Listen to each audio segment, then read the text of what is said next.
Caros amigos do Instituto Plínio Correia de Oliveira, estamos aqui com o Sr. Juan Antônio Monte, da Associação Credo Chile, que é uma associação co-irmã do Instituto Plínio Correia de Oliveira. Ele acaba de chegar do Brasil, proveniente do Chile, e pode nos dar informações, por assim dizer, quentes do que está se passando naquele país irmão, um país que compartilha com o Brasil a mesma fé e que tem sofrido com ondas de protestos aparentemente espontâneos que vão tomando as ruas de Santiago do Chile, a capital, e causando instabilidade não apenas no país, mas também em toda a região. Sr. Juan Antônio, muito obrigado por estar aqui. Prazer é meu. Eu agradeço muito e o senhor poderia contar um pouco das suas impressões do Chile, em relação também ao Brasil. O senhor comentou que viu um ambiente muito mais tranquilo aqui do que tinha visto no Chile. Como é que está a situação lá? A situação lá está muito, como o senhor mesmo disse, muito quente, no sentido que está uma convulsão ideológica e psicológica ao mesmo tempo, pelo qual as pessoas estão inquietas, nervosas, agitadas e, sobretudo, muito temerosas do que pode acontecer pouco depois. As badernas começaram de a pouco, mas foram tomando um volume e uma agressividade que ninguém esperava. Então, isso tem dado uma situação de nervosismo geral, no qual é muito difícil poder discernir o que é a realidade, o que é a propaganda, o que é o show que está sendo montado pelos ativistas de esquerda, e qual é a verdadeira reação da cidadania de trabalho, honrada, de família. Aqui no Brasil circulou um vídeo do Maduro, presidente, entre aspas, não reconhecido por vários países, mas que ocupa a presidência da Venezuela, dizendo que o Foro de São Paulo está mais ativo do que nunca. E ele dizia das instabilidades em toda a região. Ele falava da Colômbia, do Equador, do Chile, e dizia que havia ainda planos para outros lugares. No Chile se tem, claro, essa possibilidade, pelo menos, de que haja uma interferência externa, insuflando, ou pelo menos aproveitando-se de uma insatisfação que possa existir, e a partir disso insuflando na linha socialista, na linha de derrubar o Estado.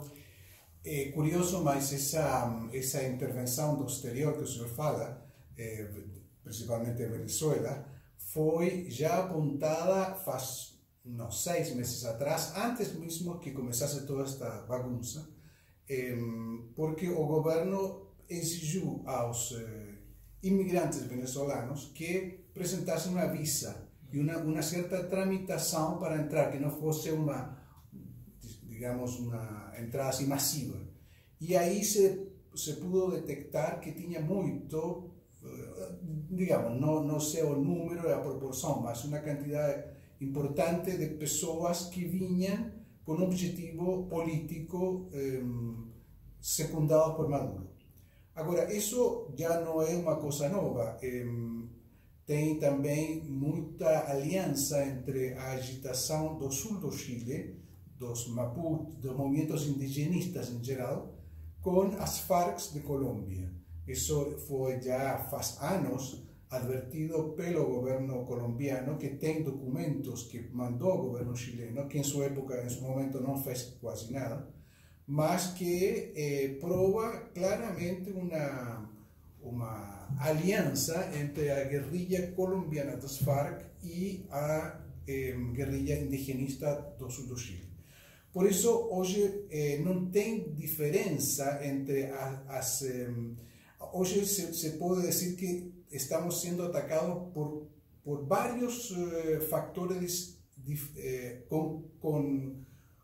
digamos, concordantes, que são, a guerrilha, outro a delinquência que hoje dia é internacional, que são bandas que se conectam de país a país. Um crime organizado internacional. Crime organizado internacional. Outro, o narcotráfico, que também é internacional.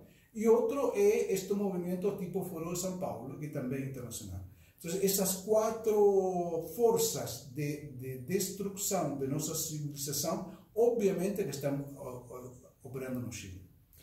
O senhor comentou um pouco mais cedo de que quando o senhor chegou no Brasil, o senhor teve uma impressão de um clima distendido, de um clima tranquilo, que é muito diferente da situação no Chile. Você poderia comparar um pouco uma situação com outra? Com muito gosto. Eu cheguei sexta-feira passada e tomei o metrô. 2, 3 dias atrás? 2, 3 dias atrás, exatamente. Peguei o metrô do aeroporto Guarulhos até a Estação da Luz. A primeira coisa que me chamou a atenção é a limpeza do metrô, a tranquilidade dos funcionários do metrô, o ambiente de concórdia em que as pessoas que estavam aí conversavam, a limpeza geral das pessoas, inclusive a apresentação delas. E comparava com o que eu tinha acabado de ver em Santiago, que era exatamente o contrário. Os metrôs inteiramente subvertidos por las quemazones, por los atentados. Chegaram a colocar fogo em vagões? Em vários vagões, em várias estações do metrô, porque tudo começou por um pequeno aumento do preço do metrô. Obviamente que estava esperando um pretexto para desencadear todo este processo, mas começou precisamente por um preço do metrô. Então, o metrô foi a grande vítima desta situação. Sendo que o metrô no Chile, eu acho que em todos os países do mundo, é o meio de transporte que ocupa pessoas mais necessitadas, porque as pessoas com mais posses podem ir de carro, podem ir de táxi, podem ir de Uber, enfim, tem muitas outras formas. Mas o metrô é o mais massivo meio de transporte. E foi justamente esse que eles destruíram. Então, agora, as pessoas que moram muito longe do centro, muito longe de seus lugares de trabalho, têm que demorar 3, 4 horas para chegar de sua casa a seu trabalho. Tudo isso, obviamente, com um perjuízo muito grande para a classe trabalhadora, um perjuízo muito grande para a produção do país, porque, obviamente, são 3 horas menos ou 5 horas menos, porque você tem que contar a ida e a volta. De uma quantidade muito grande de pessoas. Estamos falando de 1 milhão de pessoas que utilizam o metrô todos os dias. Aqui no Brasil, alguns analistas compararam o que está ocorrendo no Chile com o que ocorreu no Brasil em 2013 com os Black Blocs.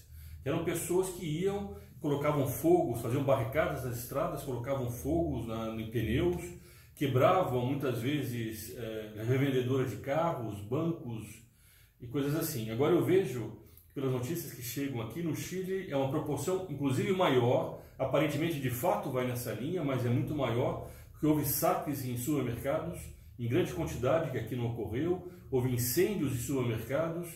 Como é que o senhor compara, o que o senhor acha dessa percepção que tem no Brasil sobre a semelhança com os Black Blocs aqui, que também foi por causa de 10, 20 centavos na passagem de ônibus? Eu me lembro desses atentados que houve aqui em São Paulo, porque estava nesses dias de visita em Brasil, e acho que foi muito mais focalizado, uma coisa muito mais pequena.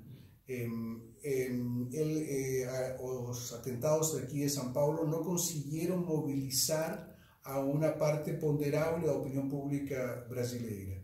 Ao contrário do Chile, que tem conseguido movilizar uma parcela não despreciável, porque tem havido manifestações de mais de 1 milhão de pessoas. Isso aqui em São Paulo não se deu. Não, pelo contrário, houve uma reação e as pessoas começaram a ir para a rua, no fundo, combatendo esses movimentos de esquerda. Pois é, isso ainda está por ver-se em Santiago. Tem havido movimentos pequenos de pessoas que estão organizando para a autodefesa, comerciantes, pessoas de suas próprias casas, condomínios, tudo isso está fazendo um quase estado de guerra interno, digamos. Eles não dormem à noite, fazem guarda, conseguem armas, enfim, é um começo de uma situação que, de não ser controlada, pode dar até uma guerra civil. Outros comentaristas comentaram algo na linha de que essas manifestações do Chile tinham semelhanças com o que ocorreu na Sorbonne em 1968, que jovens, muitas vezes estudantes universitários de classe média, não eram pessoas pobres, iam para as ruas, começavam a levantar os paralelepípedos da rua, fazer barricada, naquele movimento do é proibido proibir. Há algo de semelhante com o Chile? Eu me lembro que quando foi esse movimento no ano 68, o professor Plínio Correa Oliveira, comentando propriamente poucos dias depois dos acontecimentos da Sorbonne, ele diz que a Revolução da Sorbonne era muito radical em seus objetivos últimos e imprecisa em seus objetivos médios, não? Se você vai ver, é proibido proibir, a imaginação ao poder, todos os slogans de debaixo dos adoquines da praia. Debaixo dos paralelepípedos está a praia. Exatamente. Sim, sim. Tudo isso era uma espécie de como que de metafísica de liberdade, de igualdade, ou seja, os ideais da Revolução Francesa levados ao seu último extremo. Mas em lo imediato não era muito concreto.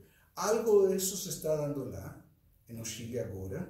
É muito radical em seus objetivos finais. Por exemplo, eles têm destruído estátuas em lugares públicos de Colón, de Cristóbal Colón, de Pedro Valdivia, que foi conquistador do Chile, de gerais ou grandes heróis das batalhas da Guerra do Pacífico, no fundo dando a impressão que eles querem é destruir a nação enquanto tal e voltar a muita bandeira mapuche, muita bandeira do... Que é o movimento indigenista. O movimento indigenista, como que a borrar tudo que foi feito nesses 500 anos de civilização cristã, não deixar pedra sobre pedra. Isso se tem, por assim dizer, plasmado em uns slogans que estão nas todas as ruas, que se diz evade. Evade vem de evadir, ou seja, de sair de abandonar, digamos, não? No fundo, é um abandono da civilização cristã, mas não é um abandono qualquer, é um abandono com violência e com desejo de destruição. Aqui no Brasil, o Instituto está em campanha bastante clara, bastante intensa a respeito do Sínodo da Amazônia. Durante esses últimos meses, o Instituto publicou diversos vídeos, fez diversos estudos, análises, alertando a opinião pública sobre esse movimento indigenista que, no fundo, quer acabar com a civilização como nós a conhecemos. Então, na sua opinião, essas manifestações no Chile não são estranhas a esse movimento que, no fundo, é internacional, porque pega todos os países e que quer transformar a civilização baseada no progresso técnico numa civilização muito mais indigenista, miserabilista, anticapitalista. O que o senhor acha disso? É curioso, eu tenho acompanhado com muito interesse a página do Instituto Plínio Correa Oliveira, creio que tem feito um excelente trabalho, muito bem redigidos artigos, muito esclarecedor. Tenho conhecimento que até se fez um acto em Roma, no dia prévio ao começo do sínodo, com participação de cacique... Até o cacique Macuxi, o vídeo está no canal do Instituto, para quem não assistiu ainda, vale muito a pena. Nós vamos colocar aqui no final desse vídeo o link para esse outro vídeo do cacique Macuxi, em que ele desmonta os mitos das ONGs, porque ele diz que os índios, pelo menos uma parcela dos índios, não foi ouvida, e ele faz parte dessa parcela que foi silenciada pelas ONGs. Pois é. Mas a propósito da sua pergunta, propriamente dito, há uma coisa que é interessante de considerar o seguinte: esta semana, propriamente, o próximo dia 9, portanto, 3 dias mais, se vai a comemorar os 30 anos da caída do Muro de Berlim. Quando caiu o Muro de Berlim, eu me lembro bem, o senhor se deve lembrar também, muitas pessoas diziam é o fim do comunismo, não? O comunismo que acabou, a miséria que ficou do comunismo ficou claríssima, a Alemanha estava postrada ao lado da Alemanha Oriental, ao lado da Alemanha Ocidental. Mas desses 30 anos para aqui, em vez de ter terminado o comunismo, o que ocorreu de fato foi uma metamorfose do comunismo, que foi adaptando novos slogans, novos, entre aspas, ideais, e tomando as bandeiras do indigenismo. Então, agora o senhor vê nestes dias a Bolívia, que o vice-presidente da Bolívia, que é García Linera, ele não é índio, mas ele diz: nós nos apresentamos por a quarta vez para ser presidente para que os índios mandem na Bolívia. Evo Morales faz questão de ele mostrar-se como um índio. No Equador, faz pouco tempo, o governo estuvo a ponto de cair e teve que ceder delante de umas reivindicações indígenas que ficaram por agora paradas, mas que deixaram o governo muito mal parado. Isto que está ocorrendo no Chile tem também um caráter indigenista. Então, o aval que ele está dando a teologia índia, que é uma teologia da liberação também reaquecida para transformá-la em uma coisa indígena, tudo isso, no fundo, é um questionamento da civilização cristã. É uma ideia de que o futuro pertence a uma forma selvagem de vida, mas ao mesmo tempo ultra cibernetizada, que era uma coisa que o professor Pina Correa Oliveira muitas vezes falou. Senhor Juan Antônio, eu gostaria de agradecer enormemente a presença do senhor e a disposição que o senhor teve em fazer essa entrevista para o nosso público. O senhor traz informações que muitas vezes nos jornais nós não temos acesso. E nós esperamos que, assim como no Brasil houve uma reação conservadora, isso também ocorra no Chile. Quando o senhor falou das nações que podem desaparecer ou que pareciam um sistema que queriam derrubar a própria nação chilena, eu me recordei das palavras de Nossa Senhora em Fátima, em que ela alertava que nações desapareceriam, mas que, por fim, ao final disso tudo, o Imaculado Coração dela triunfaria. E nessa certeza, nessa confiança, que eu espero não só para o Brasil, mas também para o Chile como nação irmã, nós aguardamos que esses fatos, em certo sentido, voltem à normalidade, mas não apenas voltem ao que era antes, mas que seja a ocasião do Chile se reerguer dentro da defesa daquilo que é a própria identidade do Chile, que é uma identidade na fé e em tradições que são comuns também ao Brasil. O senhor teria alguma coisa a dizer mais ao nosso público? Só agradecer ao Instituto Pina Correa Oliveira, através do senhor, que me dá a possibilidade de explicar a situação nacional e encomendar-me as orações de todos os seguidores do canal para que os votos do senhor sejam atendidos pela Divina Providência. Muito obrigado. Obrigado, senhor.